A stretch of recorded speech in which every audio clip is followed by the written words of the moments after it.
ಗೂಢ ಹಗರಣದಲ್ಲಿ ಸಿದ್ದರಾಮಯ್ಯನವರು ಇವತ್ತು ಏನು ಸಿಲುಕಿ ಹಾಕೊಂಡಿರುವಂಥದ್ದು, ನಂತರ ಅದ್ರ ಮೇಲೆ ಅನೇಕ ಆರೋಪಗಳನ್ನು ಇವತ್ತು ಬಿಜೆಪಿ ನಾಯಕರು ಮಾಡಿರುವಂಥದ್ದು ಬಾಗಲಕೋಟೆಯಲ್ಲಿ. ನಮ್ಮ ಜೊತೆ ರಾಜು ನಾಯ್ಕರ್ ಅವರು ಇದ್ದಾರೆ, ಮಾತನಾಡ್ತಾರೆ ಏನಂತ.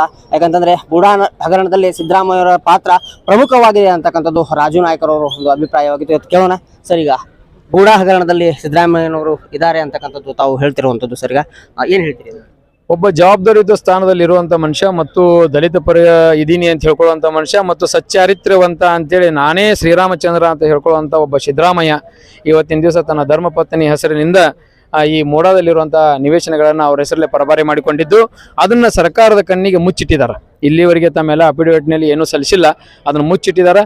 ಸಾಕಷ್ಟು ಹಗರಣ ನಡೆದದ. ಅವ್ರ ಅಧಿಕಾರದಲ್ಲಿದ್ದರೆ ಅದಕ್ಕೆ ನ್ಯಾಯ ಒದಗಿಸಲಿಕ್ಕೆ ಆಗಂಗಿಲ್ಲ. ಅದಕ್ಕೆ ಅವ್ರು ರಾಜೀನಾಮೆ ಕೊಡ್ಬೇಕಂತೇಳಿ ಒತ್ತಾಯಿಸಿ ನಾವು ಇವತ್ತಿನ ದಿವಸ ಪ್ರತಿಭಟನೆ ಮಾಡಕತ್ತೀವಿ. ಅದ್ರ ಜೊತೆಗೆ ಈ ರಾಜ್ಯಪಾಲರ ಒಂದು ಪ್ರಜಾಪ್ರಭುತ್ವ ವ್ಯವಸ್ಥೆಯಲ್ಲಿ ಸಂವಿಧಾನಿಕ ಒಂದು ಹುದ್ದೆಯಾಗಿರೋದ್ರಿಂದ ಅದಕ್ಕಾದಂಥ ಒಂದು ಗೌರವ ಇರ್ತದೆ.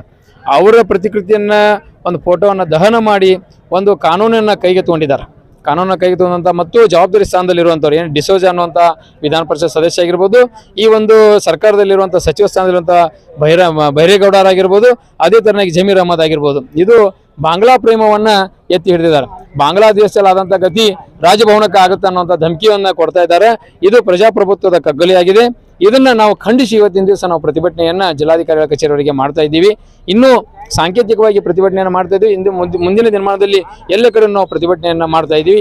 ಇದ್ರ ಮುಖಾಂತರ ನಾವು ಸಿದ್ದರಾಮಯ್ಯ ಹೇಳಕ್ಕೆ ಮಾತಾಡ್ತಾ ಇದ್ದೀನಿ, ನಿಮಗೆ ನಾಚಿಕೆ ಮಾನ ಮರ್ಯಾದೆ ಏನಾದರೂ ಇದ್ರೆ ಇವತ್ತಿನ ದಿವಸ ಅಧಿಕಾರದಿಂದ ತೆಳಗಿಳಿರಿ, ರಾಜೀನಾಮೆ ಕೊಡ್ರಿ ಅನ್ನುವಂಥ ಒತ್ತಾಯನ ನಾವು ಬಾಗಲಕೋಟೆ ಜಿಲ್ಲೆಯಿಂದ ಮಾಡ್ತಾ ಇದ್ದೀವಿ. ನಮಸ್ಕಾರ ಸರ್. ಈಗ ಇವಾನ್ ಡಿಸಾಜ್ ಅವರು ಈ ಹೇಳಿಕೆಯನ್ನ ಇನ್ನಷ್ಟು ಸಮರ್ಥನೆ ಮಾಡ್ಕೊಳ್ಳುವಂತಹ ನಿಟ್ಟಿನಲ್ಲಿ ಇದ್ದಾರೆ.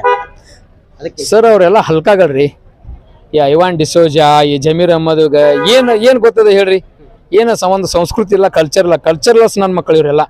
ಈ ಐವಾನ್ ಡಿಸೋಜಾ ಅಂತೂ ಅವ್ನಿಗೆ ಏನು ಅನ್ನೋದೇ ಗೊತ್ತಿಲ್ಲ. ಯಾವ ದೇವರಿಗಾರ ಕೈ ಮುಗಿದ್ರೆ ಅವ್ರಿಗೆ ಗೊತ್ತಿರ್ತಿತ್ತಲ್ಲ ದೇಶಭಕ್ತ ದೇಶ ಅನ್ನೋದು. ಈ ಬಾಂಗ್ಲಾದ ಬಗ್ಗೆ ಮಾತಾಡ್ತಾನಲ್ಲ, ಕಾಲಿಟ್ಟು ನೋಡೋಣ ಅಂತ ಹೇಳ್ರಿ. ಅವನಿಗೆ ಒಂದು ಸಾರಿ ಕಾನೂನನ್ನು ಈಗ ಹೇಳಿದಾನಲ್ಲ, ಹಂಗೆ ಮಾಡ್ತೀವಿ ಮತ್ತು ಕಾಲಿಟ್ಟು ನೋಡ ರೋಡಲ್ಲಿ ಚಪ್ಪಲಿ ತೊಗೊಂಡು ಹೊಡಿತಾರೆ ಇವರಿಗೆಲ್ಲ ಇವತ್ತಿನ ದಿನಮಾನದಲ್ಲಿ ಅನ್ನುವಂಥ ಮಾತನ್ನು ನಿಮ್ಮ ಮೂಲಕ ಹೇಳಕ್ಕೆ ಇಷ್ಟಪಡ್ತೀನಿ.